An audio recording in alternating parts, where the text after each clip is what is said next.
take a time when you were young, and maybe you remember your parents arguing about money. And maybe there was an argument that your mother just said, oh, I can't do this. I'm not good with money. And you may have identified with her, or you might have said, I'm going to be better than she is.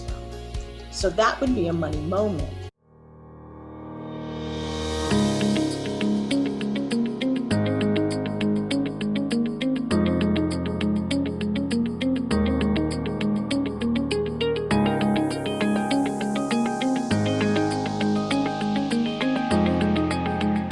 Welcome to another episode of Women Worldwide. Thank you so much for tuning in, for being here, and for always sharing. Can't tell you how much we appreciate how you're helping this network, and we are growing as a result.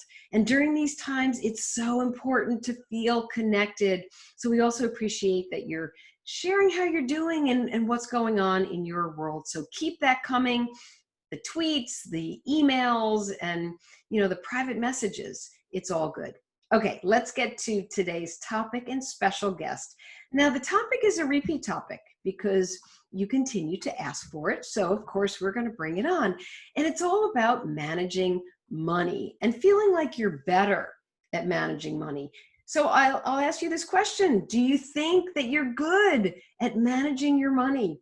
And whether you answered yes or no to the question, I've got a guest today who has a lot to share and who can help you take those steps to get better or to change some of the thinking that you might have if you don't think you're good at money.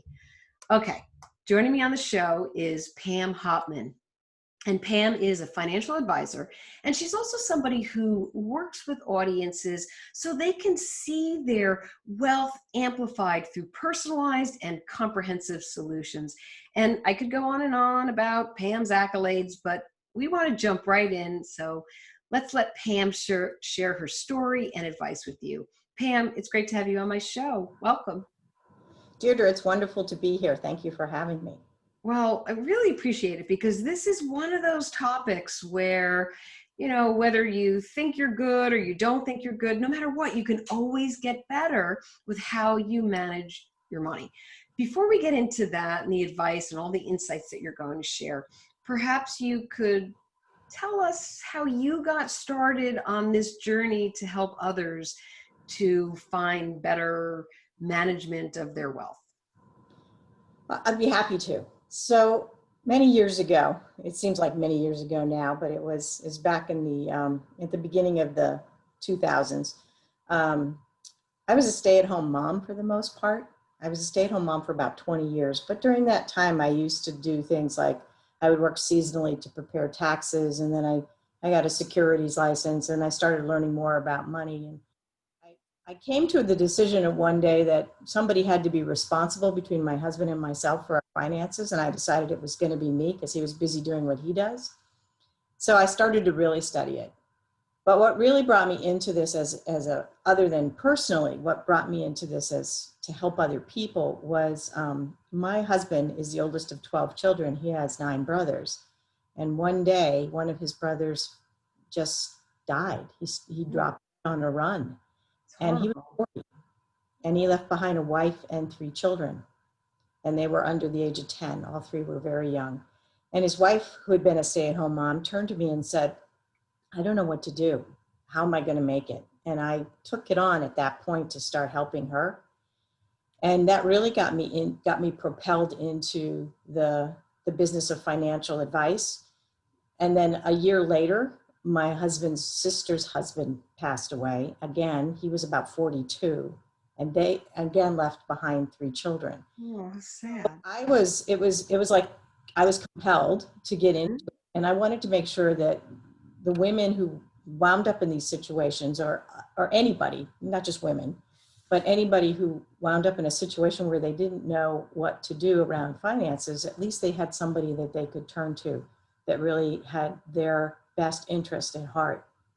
Happy to say both of those families have done okay and done well, and the children are grown, and the first sister-in-law is still a client of mine. So she's still working with me. And I just honor that relationship. I just love that relationship. So that's how I got started. And it just took it from there.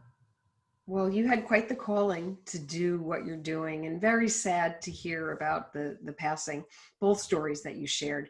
But it is an interesting journey, and one that really gave you purpose firsthand with what you've seen.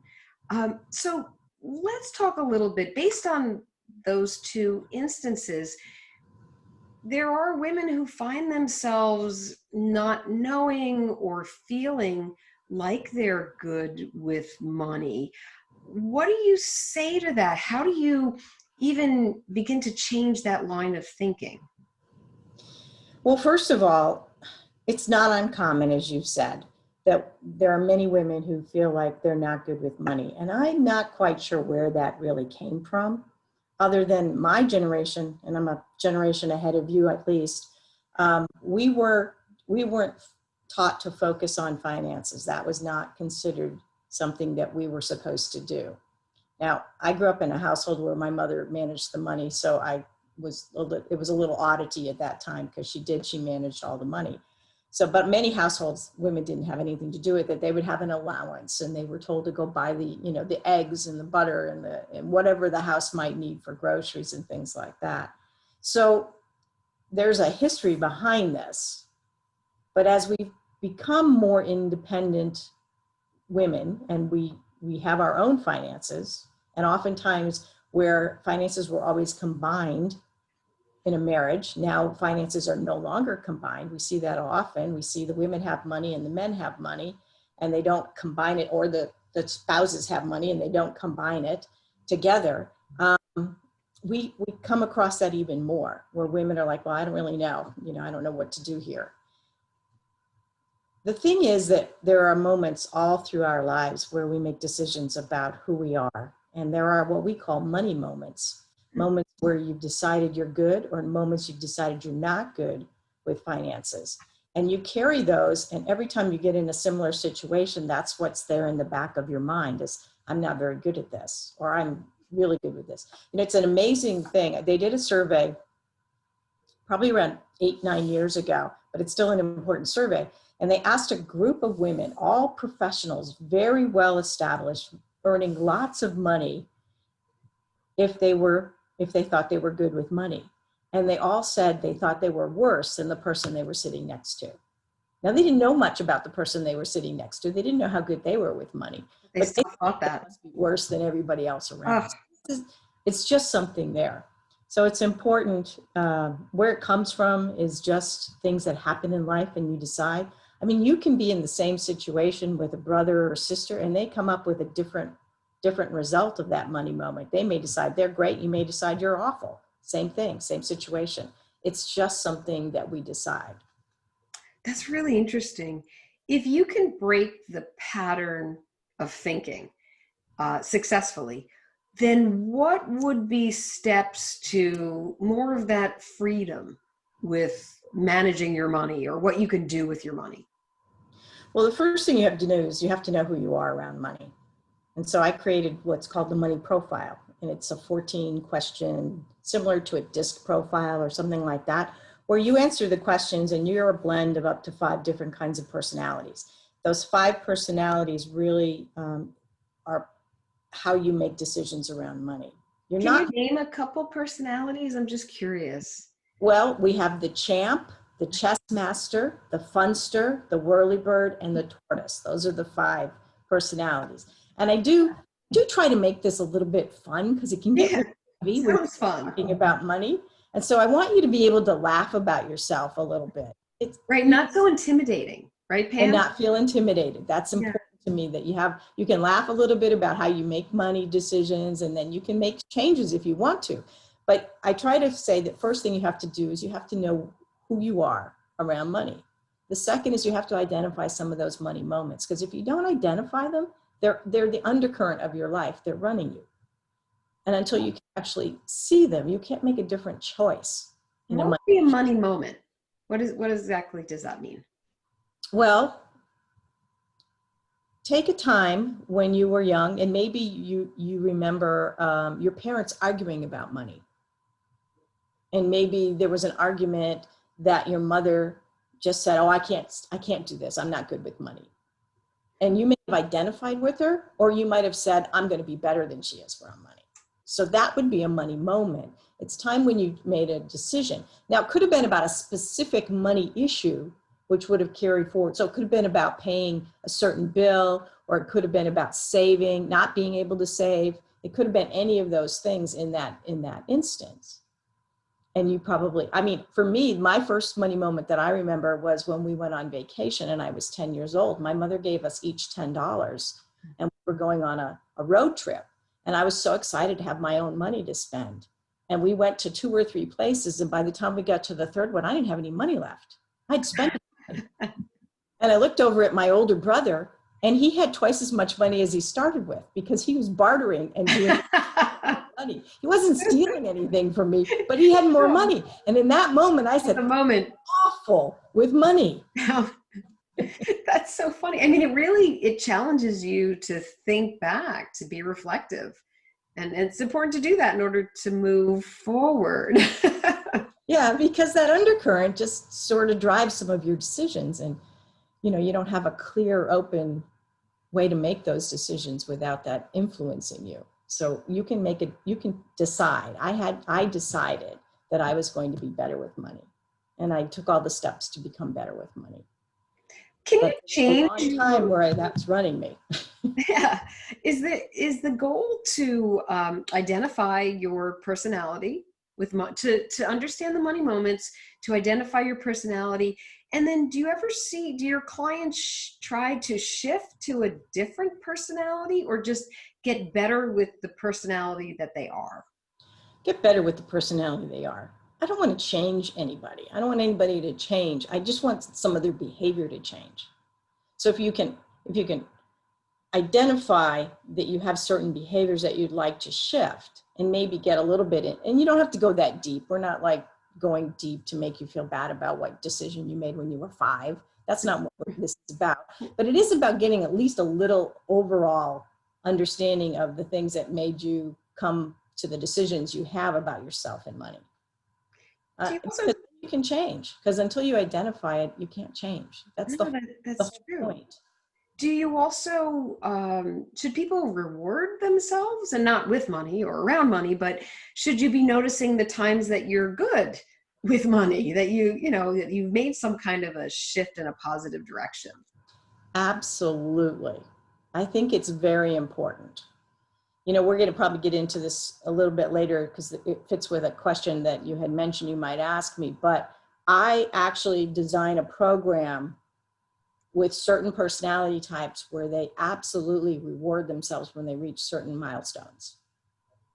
That's so good. Now, there's one thing, I have a lot of friends who will share responsibility with a partner. And, let's say you want to take more of a role with your finances, but your partner is used to doing something a certain way, what would you recommend for a woman or a man or anybody who just wants to take more of a role because they feel like they want to get better? And getting better is a great practice. It is a really great question. I have a book, it's called Wealth Amplified. And in that it talks about my process, which is the initials for empower. Well, the W is what's love got to do with it. And basically what it is that everybody should be aware of their finances and have some facility with it. Everybody should be able to do most of the things that you would do on a day-to-day situation. But usually one partner is better than the other and takes the lead. That doesn't mean the other party shouldn't know and shouldn't have some responsibility. But the first thing you have to do is respect each other. When you get into a situation like this, respect the person who's handling it and earn the respect of the person that's handling it. You probably already have that respect, but have a conversation that's very respectful and just say, listen, I really want to understand what's going on here. I need to understand what's going on here. You're here now, but what happens if you aren't here? I can't tell you during my career how many women I've worked with, including my sister-in-law from the beginning, who really didn't know the big picture around the finances. Right. And that's so critical that both sides know that. I know in my own house, I said my mom ran the finances. And, she was very smart because even though she was in her 80s, she set up almost all of their bills to be paid online and automatically so that when she passed away, and she did pass away before my father, he didn't have to relearn everything. Oh, So there are things you can do, but it's good to encourage the other person to take on some of the responsibility. It doesn't have to be a lot in the beginning, but really respect around the conversations of respect are the most important way to get to that. Love and respect. yeah, I love the way you put that. Love and respect. That makes sense. There's so many questions that I want to ask you, but one keeps surfacing on my mind. What makes you want to continue? What motivates you and keeps you focused every day on what you're doing? I love to see people succeed in achieving their financial dreams. I love how happy they are. I think some of the happiest people are people that are retired and have no debts and they have no worries to speak of, at least around money. I mean, there's always going to be worries in our lives. We wouldn't be human without them. But it's so fun for me to be somebody who can stand by people as they achieve this and they learn new things. I love learning new things and I like to work with people who love learning new things. And the whole process of getting better with money is about learning. It's Right. about yourself. It's learning more about how money works. It's learning how about money flows. That's all the things that are important. And, where to put the money is probably the last thing that's important. You got to know all these other things first. Right. So if it's about getting better, if it's feeling liberated, if it feels good, if you make it fun, then what would stop somebody from wanting to go down this path? What would be the challenges to someone for them to say, no, no, no, I'm not going to do this. Well, a lot of people don't want to look at themselves. I mean, that really is the number one challenge. If they don't really want to look and assess who they are and how they got to where they are and their behavior, and they don't want to, and people hate change. So those are some of the things that really people would rather stay stuck because they're comfortable being stuck. And so to break through that comfort is really the most important thing to do to get people to make a change. Change is hard. Right. That self-assessment, some people are afraid of what they're going to see. Everybody's, there's no judgment here. I have a totally no judgment zone about people, but we do work with lots of different kinds of people, and that's really the desire has to come from within. Yeah. I mean, rather than waiting for a tragedy to happen, to force a change, it's probably better to move in that direction and to challenge yourself because it does. You're right. It comes from within.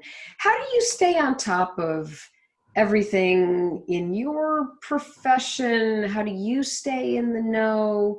I'm always curious because there's so many different resources for professionals, but what sort of feeds you so you can share top knowledge with your clients? Well, I do read quite a few of the financial articles every day that come through from the Wall Street Journal or other magazines and different publications that are related to my industry. But really, there has to be a lifelong desire of learning, first of all, and I do have that.